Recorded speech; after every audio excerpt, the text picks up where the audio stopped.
महीने फिर वही होंगे, सुना है साल बदलेगा। परिंदे फिर वही होंगे, शिकारी जाल बदलेगा। सबसे पहले नए साल की बहुत बहुत मुबारकबादें, शुभकामनाएं आप सबको दिल की अथाह गहराइयों से। आज मैं पढ़ाने वाला हूं एक्वायर्ड बिहेवियर और ये शायद 5वां लेक्चर है एनिमल बिहेवियर का। बहुत बड़ा लेक्चर मैं अपलोड नहीं करता हूं, 10 मिनट 15 मिनट लेटेस्ट रहता है।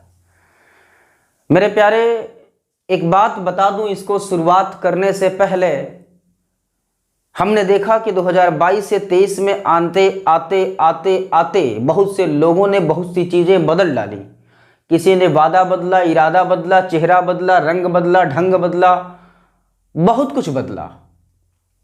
हमने भी सोचा कि हमें क्या बदलना चाहिए। तो हाँ, जो कुछ भी इंटरनल है मैं वो चीज़ें नहीं बता सकता, लेकिन हाँ जो आपको दिखता है, आपके लायक है, मैं वो बताना चाहूँगा।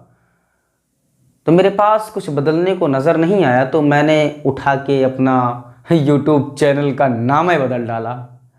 जो नथिंग से एवरीथिंग था ना, उसको मैंने कर दिया bio beat, BAAYO and BEAT, bio beat. Let's start the video और लेक्चर।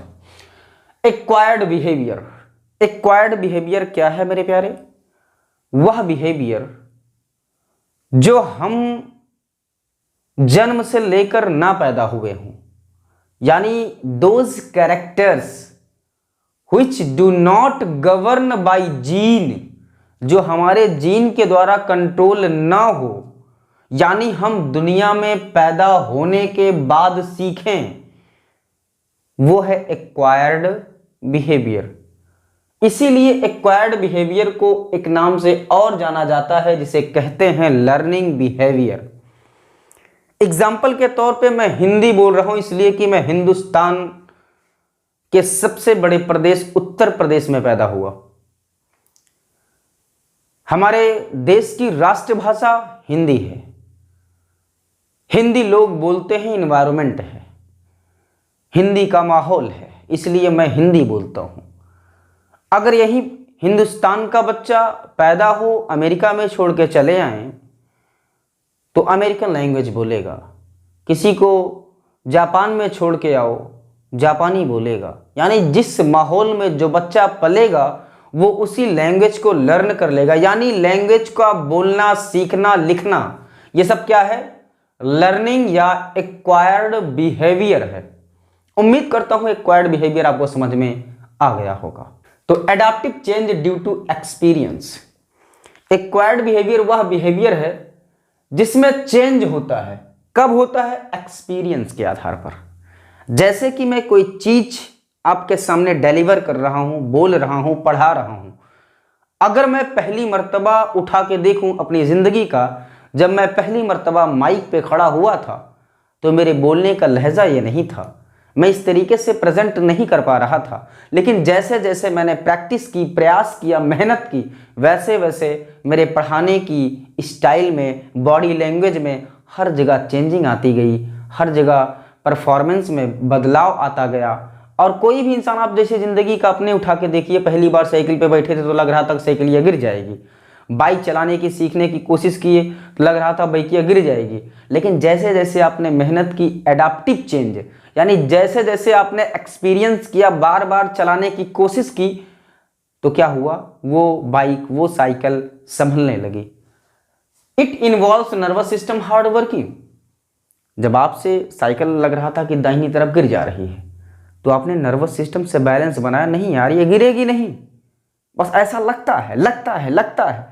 नर्वस सिस्टम की हार्ड वर्किंग कराने के बाद आपने बैलेंस को समझ लिया और फिर साइकिल, मोटरसाइकिल, ट्रक, बस जो भी चलाते हैं चलाने लगे।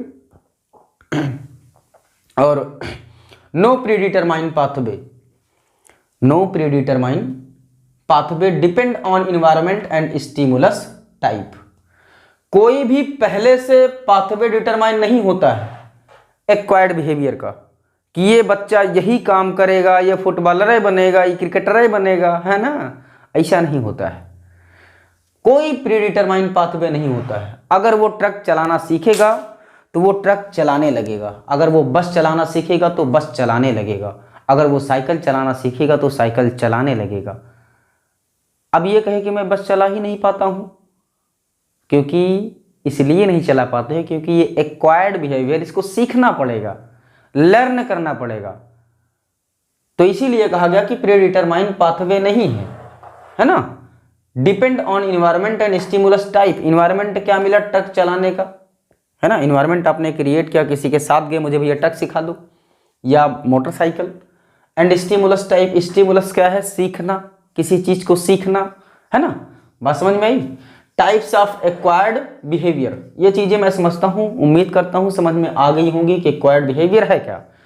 तो एक्वायर्ड बिहेवियर के टाइप्स को मैं थोड़ा सा डिस्कस करता हूँ। इम्प्रिंटिंग सबसे पहले। इम्प्रिंटिंग का मतलब है किसी चीज का प्रिंट हो जाना।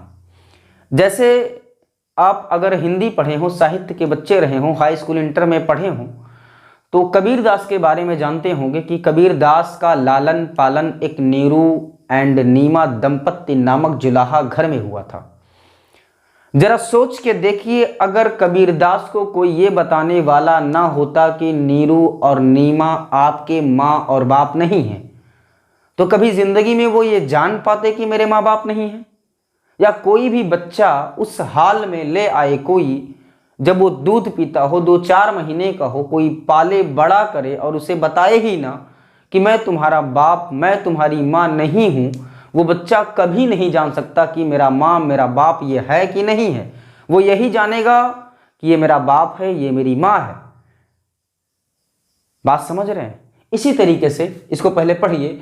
Possible only during sensitive period of development, यानी विकास के सेंसिटिव पीरियड में। जब बच्चा छोटा होता है बहुत सेंसिबल होता है, बहुत सेंसिटिव होता है, वो चीज़ों को बहुत जल्दी सीख लेता है, बहुत ज़्यादा सेंसिटिव होता है वो।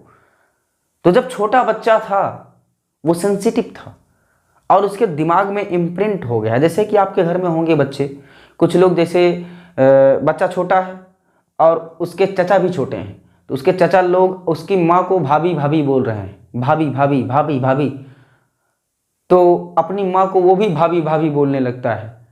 बात समझे? ऐसे होता है, इम्प्रिंट हो जाता है कि हमारे भाभी हैं। बाद में बड़ा होने के बाद वो जानता है हालांकि कि ये मेरी माँ है, लेकिन वो भाभी ये बोलता है जिंदगी भर, इसलिए कि इम्प्रिंट हो चुका है भाभी बोलना उसके लिए।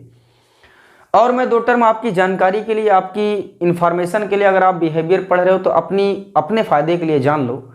एक शब्द होता है बॉन्डिंग, एक शब्द होता है अटैचमेंट, एक शब्द होता है इम्प्रिंटिंग। तो बॉन्डिंग, अटैचमेंट और इम्प्रिंटिंग में अंतर क्या है? तो इम्प्रिंटिंग तो सिर्फ possible only during sensitive period of time, जब कोई बच्चा तुरंत पैदा हो, ज्यादा दुनिया को जानता ना हो, किसी को पहचानता ना हो सही तरीके से, है ना, वो क्या है? Possible only during sensitive period of time, imprinting है। इम्प्रिंटिंग, बात समझ रहे हैं? यानी वो जब अपने अर्ली स्टेज में है लाइफ के, तब उसके साथ इम्प्रिंटिंग हो सकती है। लेकिन बॉन्डिंग और अटैचमेंट, अटैचमेंट क्या होता है? जैसे कि किसी चीज के साथ काफी वक्त बिता दिया जाए तो उससे अटैचमेंट हो जाता है। अटैचमेंट कभी भी हो सकता है, कितने भी टाइम के लिए हो सकता है। लेकिन बॉन्डिंग क्या है? बॉन्डिंग एक पर्टिकुलर स्टेज में होता है, पर्टिकुलर टाइम के लिए होता है। जब आप छोटे बच्चे थे तो खिलौने के लिए मर रहे थे, थोड़े से बड़े हुए तो एहसास हुआ यार फालतू की चीज थी, मैं चिल्लाता था, रोता था, तड़पता था उस खिलौने के लिए मिट्टी के। फिर आप जब थोड़े से बड़े हुए तो किसी और के लिए मरने लगे। अभी तक खिलौने के लिए मरते थे, अभी किसी और को दुनिया समझ रहे थे, इसलिए कि हार्मोन का लेवल बढ़ रहा है। बात समझ रहे हैं? कोई लड़का है तो लड़की की तरफ अट्रैक्ट हो रहा है, कोई लड़की है तो लड़की की तरफ अट्रैक्ट हो रही है, पता नहीं किस किस पे मरने लगे हैं। यह है क्या? बॉन्डिंग। फिर जब थोड़ी सी एज बढ़ती है, एज जब बढ़ती है तब पता चलता है कि यार रात दिन बेकार की तजवीज में उलझे रहे, जो कहीं थी ही नहीं उस चीज में उलझे रहे। उनको बहकाता है जो बहमों गुमा के हैं शिकार, अरे सल्तनत क्या चीज है, सुल्तान की औकात क्या। तब पता चलता है कि मैंने रात दिन, महीने 2 महीने, साल 2 साल, 10 साल फालतू की चीज में गंवा दिया। ये बॉन्डिंग है। फिर एक पर्टिकुलर स्टेज में जब पहुंचते हैं 25 साल की उम्र में तो शादी हो जाती है, फिर बीवी से बॉन्डिंग, है ना। बात समझ में आ रही है। एक वक्त था कहते थे मम्मी मैं तुम्हारे बगैर जी नहीं सकता हूँ, फिर बीवी से इतनी खतरनाक बॉन्डिंग हो गई कि बीवी को लेकर गायब, माँ को छोड़ दिए, माँ बूढ़ी मर रही है। यह है बॉन्डिंग।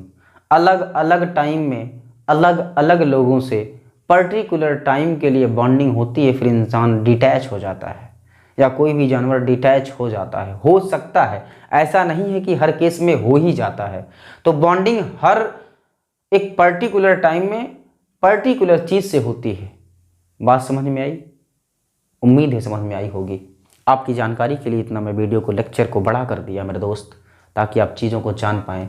तो इम्प्रिंटिंग का एग्जाम्पल है बर्ड्स, जैसे कि डकलिंग, जैसे कोई बतख है, अगर 4 अंडे बतख के हैं उसी में एक मुर्गी का डाल दिया जाए, तो जब मुर्गी का बच्चा निकलेगा मुर्गी वाले अंडे से, तो वो अपने उसी बतख को ही अपनी माँ समझ बैठेगा और उसी बतख के आगे पीछे घूमना स्टार्ट कर देगा। लेकिन वो माँ उसी को समझ रहा है, उसी की संरक्षण में रह रहा है। लेकिन उसी में नेट बिहेवियर को मैं समझा देता हूँ। जैसे कि बतख गई, पानी में कूद गई, उसके बच्चे भी पानी में कूद गए, लेकिन वो मुर्गी का बच्चा पीछे पीछे, माँ तो समझ रहा था, अपना परिवार समझ रहा था उसी बतख को।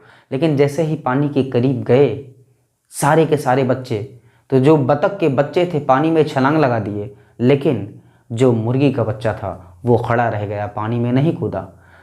यानी जैसे ही वो पानी में कूदने वाला था, उसका इनेट बिहेवियर उसको बचा लिया। यानी जो जन्म से पहले होता है, जो जीन के द्वारा कंट्रोल होता है, उसने बता दिया कि बेटा मुर्गी के बच्चे अगर कूदोगे तो पानी में डूब के मर जाओगे, क्योंकि तुम्हारा ये बिहेवियर नहीं है, ये बिहेवियर इसी का है।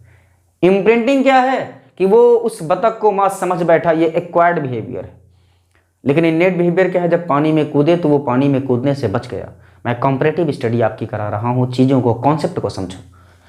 और अगला स्टेप है habituation, decrease in response in the course of repeated stimuli. यानी बार बार किसी स्टिमुलस के मिलने के बाद, किसी स्टिमुलस के बार बार मिलने के बाद रिस्पॉन्स जो है वो घट जाता है। कैसे घट जाता है आओ समझते हैं।